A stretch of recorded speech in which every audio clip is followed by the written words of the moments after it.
Bildiyimiz kimi cacə qoşması qoşmanın üç məna növü arasında amonimli yaradır.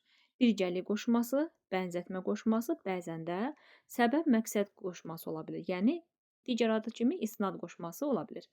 Bəs bunu amonimliyi necə fərqləndirək və bunun üçün cümlələrə diqqət etmək lazımdır. Birinci cümlədə yol boyunca ağaclar əkilmişdi. Biz cacəni fərqləndirək. Bunu digər birgəli qoşması ilə əvəzləyək. Yol boyu ilə ağaclar əkilmişdi. Düzdürmü? Yəni ilə əvəz edə bildiksə, həqiqətən də burada birgəli mənasında işlənib. Bənzətmə qoşması kimi fərqləndirmək də çox asandır. O heç səncə oxumurdu. Biz bunu qədərlə əvəz edək.